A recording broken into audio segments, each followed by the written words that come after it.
Hello, hello, hello, hello! Magandang araw at magandang buhay at panibagong vlog na naman si Bonsai Tanglong po. I-update lang natin ang ating ginawang argaw. So nagpapalaki tayo ng sanga, di tayo nagputol, bumaon na naman ang kanyang wire. Kamera, ipakita mo. Kikita natin dito guys is bumaon ang mga wire. Kailangan ulit nating tanggalin.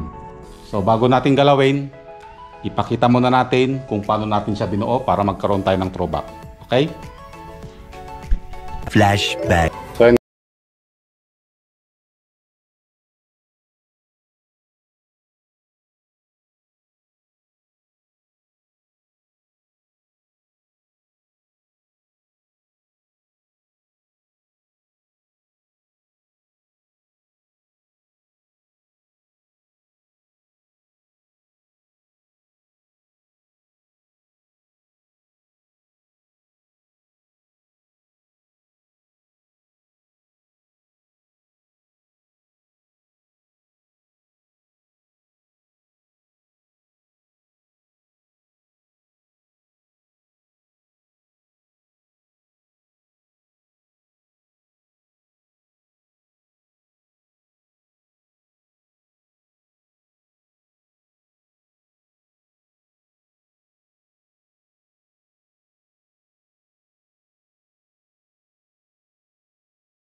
So ayan guys, pwede na nating i-wire ito. So ang gagawin natin is magwa-wire. Gagamit tayo ng wire. Okay? Ano ang trabaho ng wire? Ang trabaho ng wire, mapasunod natin yung sanga kung saan yung gusto nating ipunta. Yun ang trabaho ng wire. So let's start para umpisa na natin. So dapat dalawa.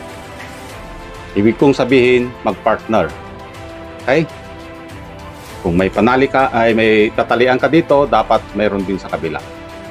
Okay? Para partner siya. Yan. Tapos ang core, nakalak. Okay? Ikot-ikot lang.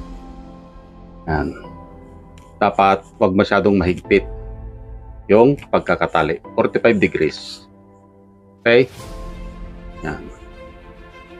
Ikot-ikot lang. Katulad ng ginawa mo sa ex mo. Inaikot-ikot mo lang siya. Pero, hindi mo minahal. Ikot-ikot lang. Shout out sa nakaranas ng ganon. Huwag kayong masasaktan. Nagpapatawa lang.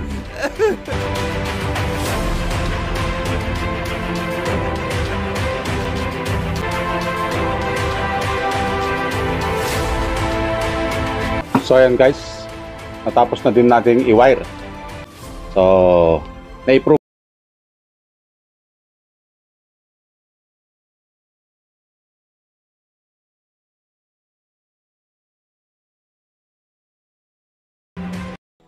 After 5 months, ganito na ang kanyang itsura. Yung naitali natin na wire, bumaon na. So kailangan nating tanggalin at i-rewire ulit dahil nasa proseso pa lang siya na nagpapalaki tayo ng mga sanga. Walang putol-putol, walang katapusan din na pag-wire hanggang mabuo ang ating bonsai na ito. End of flashback.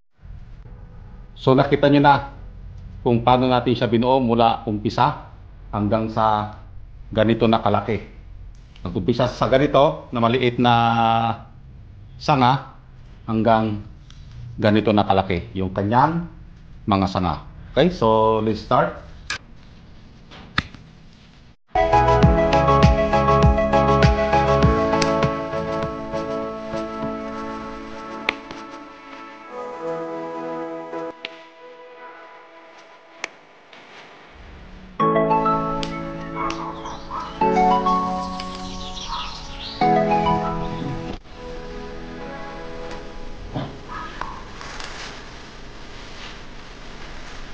So kitang-kita guys yung ating bakas ng wire. Talagang bumaon.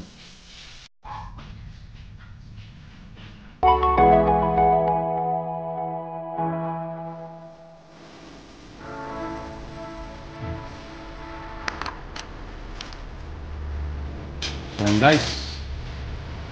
Natanggalan na natin ng ating wire. So kitang-kita yung mga baon. Ayan, no? Kitang-kita yung dinaanan ng wire. So dapat na talaga siyang ayusan. May isang sanga dito na tanggalin natin. Itong sanga na ito.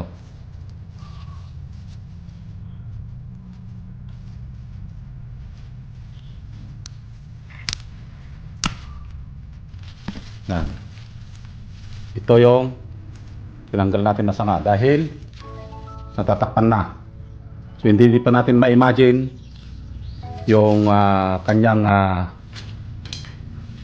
tsura nun dahil maliliit pa yung kanyang mga sanga. So ngayon nakita na natin na hindi na kailangan.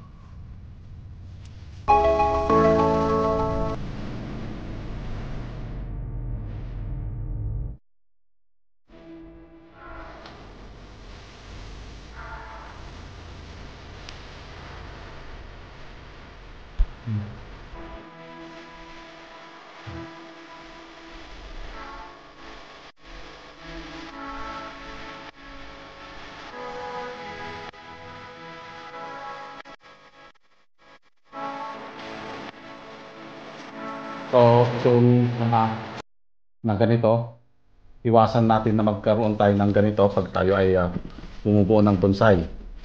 Yung dalawang magkatabi. Okay? Dapat ang sanga is letter Y lang. Kaya kailangan natin tanggalin ito. Yan. Kailangan tanggalin. So yan.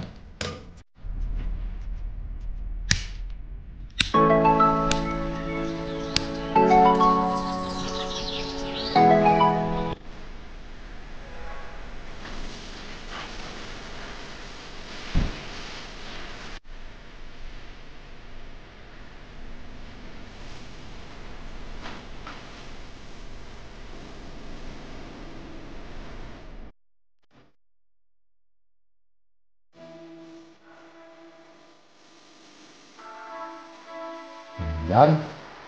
Tapos din natin ayusan itong ating bonsai.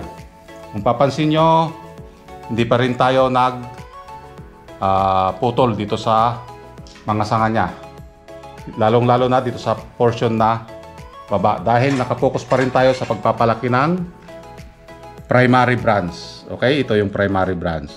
Tinubuan na siya ng secondary. Ito yon. Itong mga to, mga secondary, kung pakapal na siya ng pakapal dahil nandun na tayo sa ibang sanga, nandun na tayo sa secondary na wiring. Okay, katulad nito. Yan. Kung sa top, yan, ito yung mga secondary. Okay, primary, secondary. So pag pinubuan pa yan, ito yun na yung tertiary. Tutubuan pa yan. Hanggang sa pakapal na ng pakapal. Okay? So, ang nagbubonsai, matagal buuin. Isa yan sa dahilan kung bakit mas mahal ang bonsai kaysa sa ex mo. Kailangan ng mahabang pasensya at pagtsatsaga. Diba? Parang yung pag-ibig mo. Matagal mo siyang binuo. Inugutan pa talaga. Ang kailangan mo, pasensya. Sabi nga sa kanta, basta't maghintay ka lamang, mabubuo rin itong bonsai na ito. Parang siya.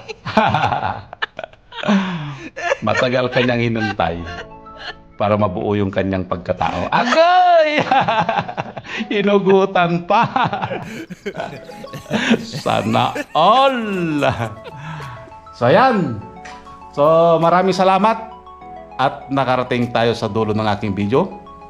Hanggang sa muli. Bye-bye.